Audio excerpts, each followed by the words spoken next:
Hey viewers, 2Fortis here, and in this video I want to talk about my thoughts about the upcoming second Provisionals for My Hero Academia collectible card game. The Provisionals number 2, hosted by Pro Play Games, which is a webcam Discord event hosted online. So I was able to sign up for this event.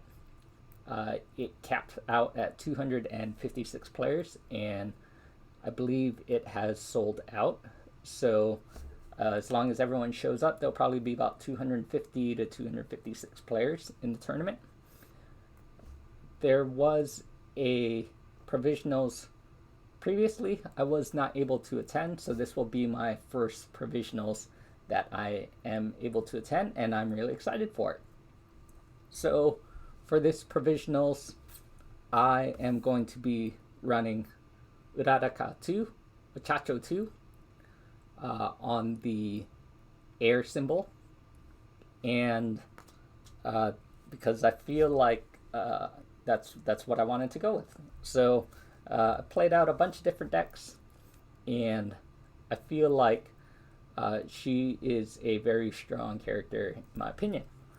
So of course, this is going to be all of my opinions, but here's what I think we're going to see in this second Provisionals. It's very interesting because in the first Provisionals, after the first Provisionals, they have eroded Kirishima, and so his character card has been eroded, and coordinated effort has been banned from webcam events. I'm not sure if they have been banned from in-person events, but they have been banned from webcam events. So Kirishima was, I believe, 8 out of the top 16 characters and 40 to 50% of the field in the last Provisionals, maybe 30%.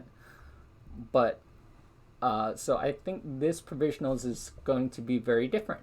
So I'm not really sure what the meta is going to be like. I have played games, but I can't say I played enough games to know what I think is good or not. I believe that Jiro is going to be the top character, and Jiro, I believe, will probably be 30 to 40% of the field.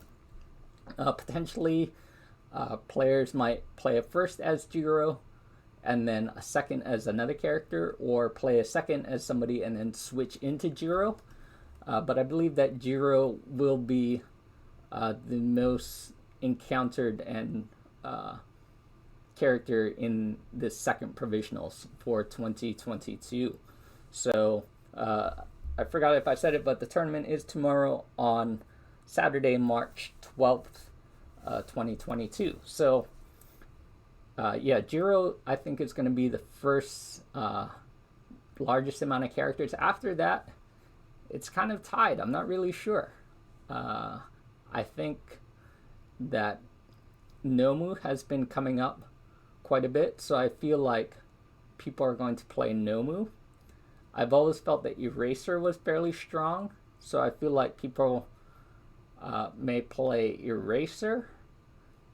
I also feel that All Might 3 is very strong, and you'll see All Might 3 along with Tokuyami and Froppy Suyuasui.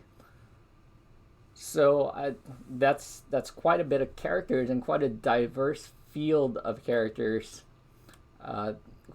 who I think are going to be potentially the highest represented amount of characters and possibly the best chances to win.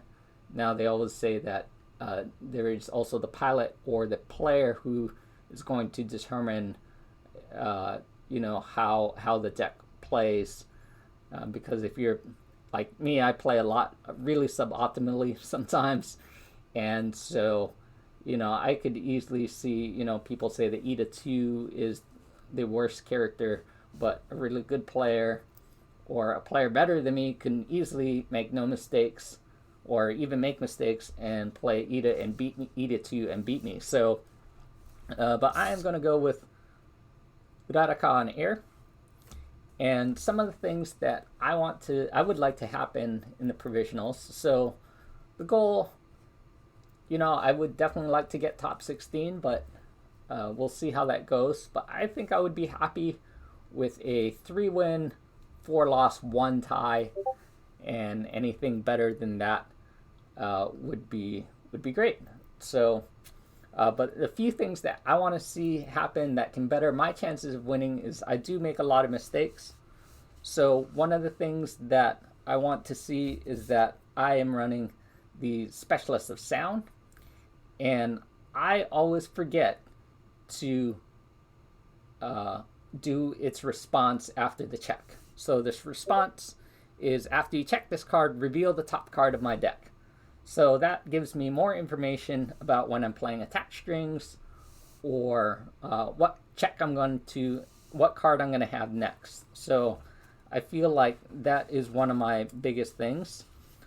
This sounds really weird, but I need to remember to ready Amphibious when I use my character when my character does damage and I remove something from the card pool, then I need to remember to use Amphibious' Enhance, which is once per turn if a card has left my card pool, ready this foundation.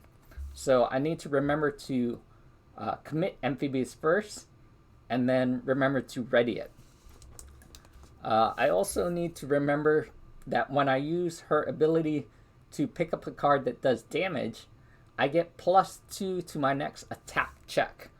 So after your non-throw attack deals damage, add it to my hand. I do remember to do that, but my next check to play an attack this turn gets +2. I need to remember to do that.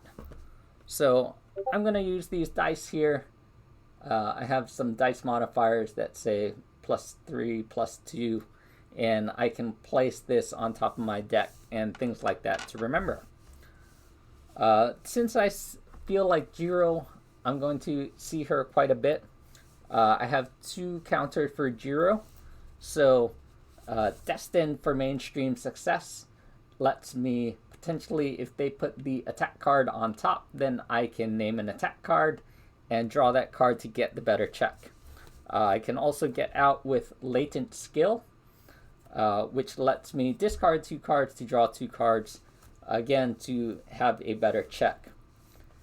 I also need to remember with Specialist of Sound, this if I use it on defense to give a -3 speed, it's a response when they play the attack. So at that time, I need to choose if I'm going to block that attack or not. So, and then respond accordingly. Potentially people are going to, play 4, 5, 6 chains, and I have nothing really I don't have any breakers. I don't have anything to counter what they're doing. So I need to play the most optimally on my side of the field. So those are the things that I would like to see happen on my side, and I feel like if I can do those things, then that will give me a better chance of winning. The other thing I need to do is it's going to be a long day, so I need to remember to drink water, eat, and have some snacks on the side, because I'm going to be I need to really focus on the cards. I don't even remember what half the characters do, and so I'm using UVS to look things up all the time. So I don't say I play slow, but I probably play not fast. So and one of my biggest things, what I've noticed, especially playing the webcam weeklies quite a bit, is that a lot of characters that I play, you just go to draw, and I don't feel like if I'm trying to make top 16, I don't think that a 5-0-3 record gets you in. Potentially a 6-0-2 gets you in, but I don't think a 5-1-2 would get you in. A 5-0-3 would get you in. So I want to either lose or win, if that makes any sense. I'll probably lose my first 3 games, so it won't even matter. I'm just happy to enter and see how I do. So if you like this video, like, comment, subscribe. Tell me what your thoughts about the provisionals are going. If you like this game, if you're entering the provisionals, and we'll see you later. Bye.